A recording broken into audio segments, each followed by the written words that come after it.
Ibu, keluarga-keluarga Kristiani yang sejati, jumpa lagi dalam Inspirasi Sabda hari ini. Bacaan diambil dari Injil Yohanes bab 15 ayat 9 sampai 17. Perintah supaya saling mengasihi. Seperti Bapa telah mengasihi aku, demikianlah juga aku telah mengasihi kamu. Tinggallah di dalam kasihku itu. Jikalau kamu menuruti perintahku, kamu akan tinggal di dalam kasihku, seperti aku menuruti perintah Bapakku dan tinggal di dalam kasihnya. Semuanya itu kukatakan kepadamu, supaya sukacitaku ada di dalam kamu, dan sukacitamu menjadi penuh. Inilah perintahku, yaitu supaya kamu saling mengasihi, seperti aku telah mengasihi kamu. Tidak ada kasih yang lebih besar daripada kasih seorang yang memberikan nyawanya untuk sahabat-sahabatnya. Kamu adalah sahabatku, jikalau kamu berbuat apa yang kuperintahkan kepadamu. Aku tidak menyebut kamu lagi hamba, sebab hamba tidak tahu apa yang diperbuat oleh tuannya. Tetapi aku menyebut kamu sahabat, karena aku telah memberitahukan kepada kamu segala yang telah kudengar dari Bapakku. Bukan kamu yang memilih aku, tetapi akulah yang memilih kamu. Dan aku telah menetapkan kamu, supaya kamu pergi dan menghasilkan buah, dan buahmu itu tetap, supaya apa yang kamu minta kepada Bapa dalam namaku diberikannya kepadamu. Inilah perintahku kepadamu, kasihilah seorang akan yang lain. Demikianlah Injil Tuhan. Terpujilah Kristus. Bapak Ibu, keluarga-keluarga Kristiani yang sejati, judul Inspirasi Sabda hari ini, kasih berbuah dalam tindakan. Keluarga-keluarga Kristiani yang sejati, di awal renungan ini saya mengajak Anda sejenak mengingat sejarah perkawinan atau awal terbentuknya rumah tangga Bapak dan Ibu. Mudah-mudahan sejarah itu masih segar dalam ingatan Bapak dan Ibu. Dari situ saya mau katakan bahwa ternyata keluarga-keluarga Kristiani dibentuk dari relasi kasih. Karena dulunya Bapak dan Ibu saling mencintai dan mengasihi, makanya Bapak dan Ibu berani dan bersedia membentuk rumah tangga. Ingat, awalnya adalah relasi kasih antara suami dan istri. Dalam gereja Katolik, umumnya sebelum pastor memberkati perkawinan, terlebih dahulu diadakan kanonik atau penyelidikan terhadap calon pengantin.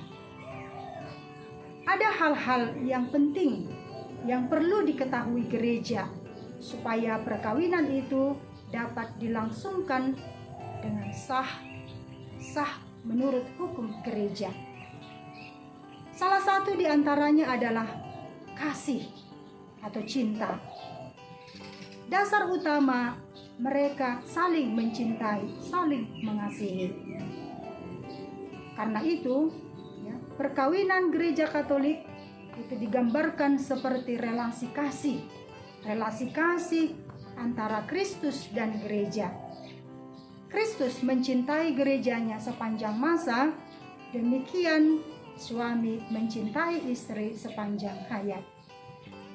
Ingat Bapak dan Ibu, apa yang Anda katakan waktu itu ketika Anda berjanji saling menerimakan sakramen perkawinan itu. Anda mengatakan, "Santi manurung, saya memilih engkau menjadi istri saya. Saya berjanji setia kepadamu dalam untung dan malang, di waktu sakit sehat, dan saya mau mencintai, menghormati engkau seumur hidup. Bagus sekali janji ini. Jadi, suami mencintai istri sepanjang hayat. Suami tidak hanya mencintai istri ketika istri masih muda, masih cantik, saat ekonomi bagus, atau situasi di mana semuanya baik-baik saja. Bukan.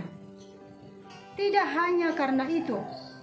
Susah senang, ya, banyak duit, atau tidak ada duit, kasih harus tetap ada dalam diri Bapak dan Ibu. Kasih menjadi pondasi yang kokoh dan kuat dalam menghayati perjalanan rumah tangga. Namun melihat kenyataan yang ada, seiring berkembangnya zaman, keluarga-keluarga Kristiani itu mengalami banyak tantangan. Ada banyak kasus suami istri berpisah atau bercerai, sehingga anak-anak menjadi korban psikologis. Lalu kasih yang tadinya ada pada mereka masing-masing kemana?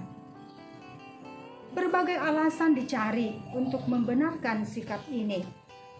Apapun alasannya, hal tersebut tidak dapat dibenarkan.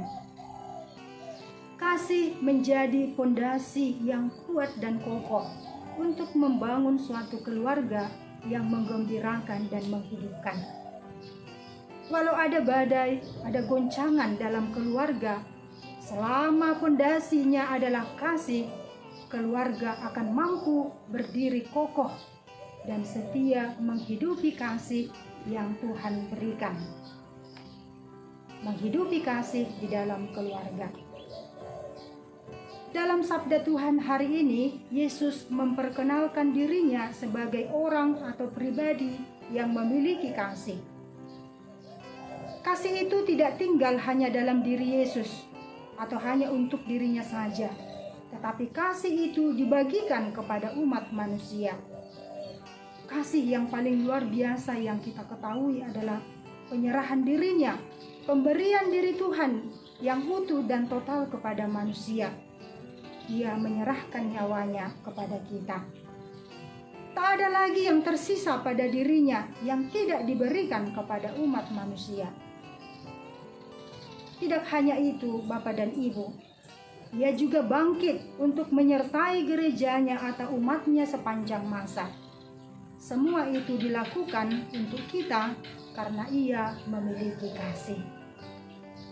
Tuhan mengajak keluarga-keluarga Kristiani untuk tinggal dalam kasih-Nya. Yang tinggal dalam kasih Tuhan berarti melakukan perintah Tuhan. Perintahnya adalah supaya kita saling mengasihi. Bapak Ibu, keluarga-keluarga Kristiani yang sejati, ciri keluarga yang mengasihi adalah di mana relasi satu dengan yang lain ada dalam kasih. Artinya apa? Keluarga-keluarga harus selalu ada dalam rekonsiliasi, supaya setiap pribadi saling memahami, saling terbuka, dan saling memberi kepercayaan. Kita tidak menutup mata terhadap kelemahan manusiawi kita. Sebagai manusia, ada kelemahan-kelemahan dalam diri kita. Bisa saja karena lelah bekerja, kita menjadi cepat marah, suka menuntut, saling curiga dalam bergaul. Ada pula yang tidak bertanggung jawab memenuhi kebutuhan keluarga karena malas dan lain sebagainya. Di sanalah kita harus kembali ke pondasi awal, yakni kasih. Kasih akan mampu mengatasi semuanya itu. Kenakanlah kasih dalam diri masing-masing dan bagikanlah itu kepada sesama, terutama sesama anggota keluarga. Di situ terlebih dahulu. Nanti kalau dalam keluarga sudah bisa saling membagikan kasih dengan sendirinya kepada orang lain, kita akan mampu memberikan kasih itu. Suami mencintai istri dan istri melayani suaminya dengan penuh kasih. Demikian anak-anak, Turutilah perintah orang tuamu, jadilah anak yang hormat dan sayang kepada orang tuamu. Tuhan memberkati. Amin.